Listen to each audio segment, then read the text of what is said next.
Episode की शुरुआत demon king और हीरो की लड़ाई से होती है। इस लड़ाई पर ही पूरी दुनिया की किस्मत टिकी हुई है। इन दोनों के बीच में आखिर तक घमासान युद्ध हो रहा था, पर आखिर में वो दोनों अपनी अपनी तलवार एक दूसरे के शरीर के आर पार कर देते हैं और दोनों का ही अंत हो जाता है। इसके कुछ वक्त बाद हम एक लड़के को किसी स्कूल एकेडमी में देखते हैं जो यहाँ पे आकर बहुत खुश था, क्योंकि अब वो भी बाकियों की तरह नॉर्मल लाइफ जी पाएगा और कई सारे नए दोस्त भी बनाएगा। वो एकेडमी में घुसते ही सबको अपना नाम ब्लेड बताता है और इसी तरह आते ही उसने 4 नए दोस्त बना लिए थे, पर उसे कम से कम 100 दोस्तों बनाने ही थे। जब वो वहाँ पे अपने नए 4 दोस्तों से बात कर ही रहा था कि तभी वहाँ आर नेस्ट आ जाती है। वो एकेडमी में टॉप स्टूडेंट में से एक थी, इसीलिए सभी लोग उसे एम्ब्रेस बुलाते हैं। वो उनसे गुस्से में बोलती है कि वो हॉल में ऐसे शोर क्यों मचा रहे हैं। रोजवुड एकेडमी में वो बच्चे आते हैं जिनका मकसद ही हीरो बनने का है और इस दुनिया को बचाने का है, इसीलिए यहाँ तुम्हें डिसिप्लिन में रहना चाहिए। तभी ब्लेड आगे बढ़कर उससे कहता है कि उसे हीरो बनने में कोई शौक नहीं है, वो तो बस यहाँ पे नए दोस्त बनाने आया है। इस बात पर एम्ब्रेस्ट उस पर चिढ़ जाती है और उस पर गुस्सा करने लगती है। तो ब्लेड उससे हेड मास्टर के ऑफिस में चलने को कहता है और एम्ब्रेस्ट भी उसे सबक सिखाने के लिए उसके साथ चली जाती है। पर जैसे ही वो हेड मास्टर के ऑफिस में घुसती है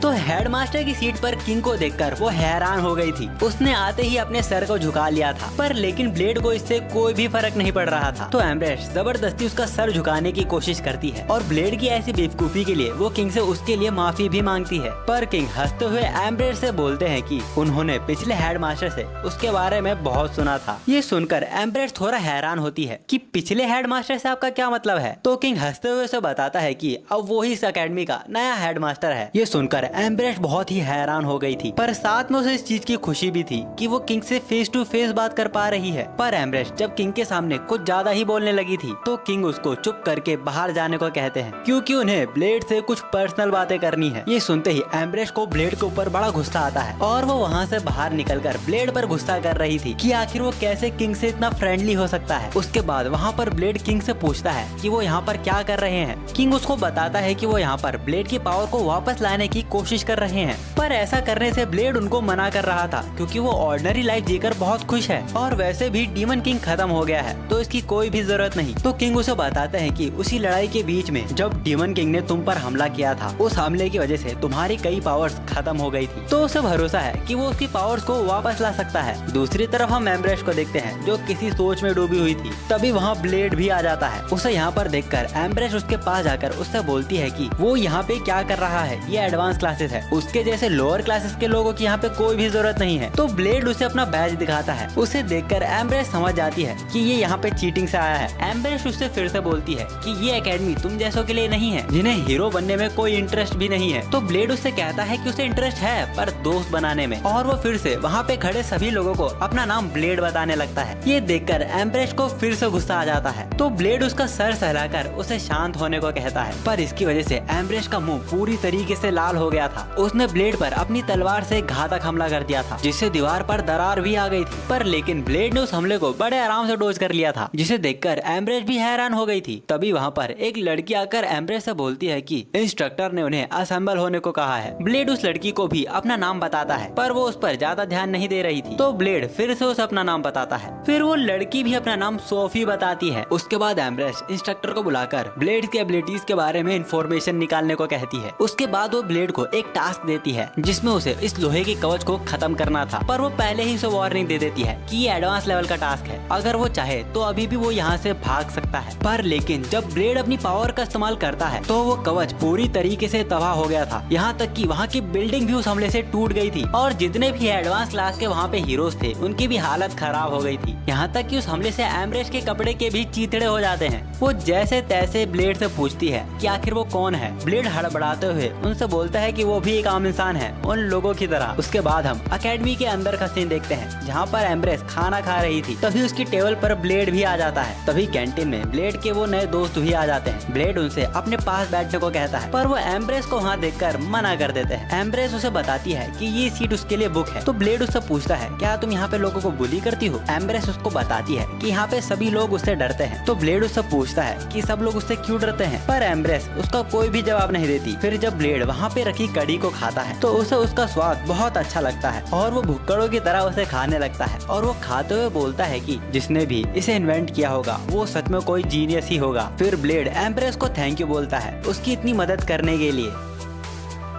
एम्ब्रेस पूछती है कि वो अचानक से थैंक यू क्यों बोल रहा है, तो ब्लेड उससे कहता है कि उसकी वजह से वो कई सारे नए दोस्त बना पाया। एम्ब्रेस पूछती है कौन दोस्त, फिर ब्लेड उसकी तरफ इशारा करता है। एम्ब्रेस शर्माते हुए बोलती है कि हम दोस्त कब बने, तो ब्लेड बोलता है कि हम दोनों एक साथ खा रहे हैं तो हम दोस्त ही हुए ना।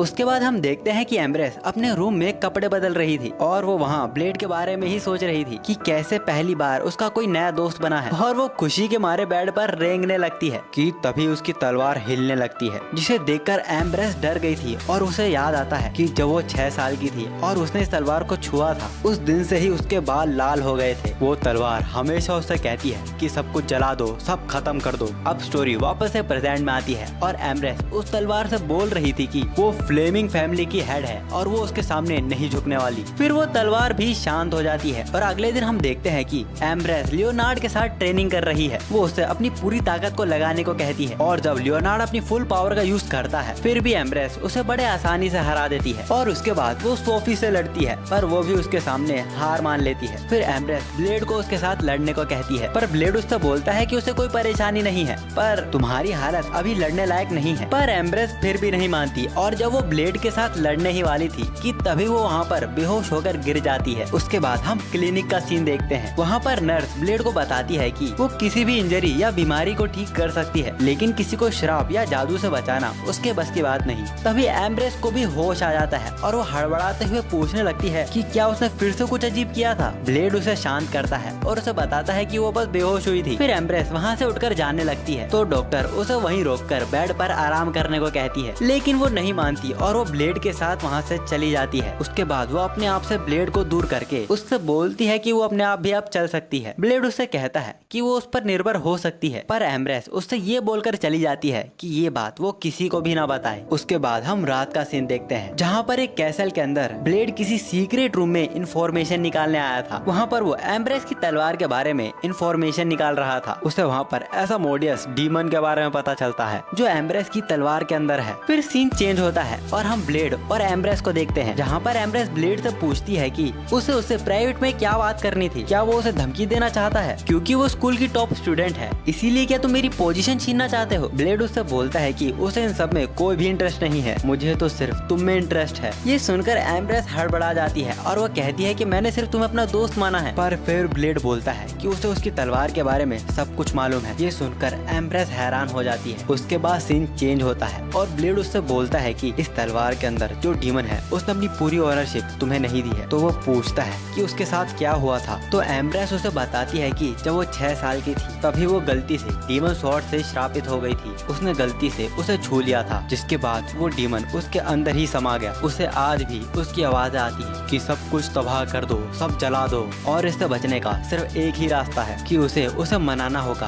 अपनी पूरी ओनरशिप को देने के लिए। पर अगर वो फेल होती है तो वो उसके ऊपर पूरा काबू कर लेगा। तो ब्लेड उसे ऐसा करने को कहता है। एम्ब्रेस पहले तो उसे मना कर रही थी, पर ब्लेड का कॉन्फिडेंस देखकर वो भी तैयार हो जाती है। रात के वक्त एम्ब्रेस अपनी तलवार से एसामोडियस को पुकारती है, जिसके बाद वो भी उस तलवार के अंदर समा गई थी। वहाँ पर वो विशाल एसामोडियस को देखती है। वो उससे कहती है कि वो अपनी ओनरशिप पूरी उसे दे दे। और बाहर हम देखते हैं कि एम्ब्रेस की तलवार से जो आग लगी थी उसके अंदर से एक शैतानी रूह बाहर निकलती है जो ब्लेड के ऊपर हमला कर देती है, लेकिन ब्लेड उसे बड़े आराम से एक पंच में ही हरा देता है। फिर हम देखते हैं कि एम्ब्रेस और उस डीमन के बीच में एक घमासान युद्ध हो रहा है जिसका असर आसपास में भी पड़ रहा था, लेकिन ब्लेड को इन सभी हमलों से कोई भी फर्क नहीं पड़ता और आखिर में एम्ब्रेस भी उस डीमन को हरा देती है। और इसी तरह ये पहला एपिसोड खत्म हो जाता है।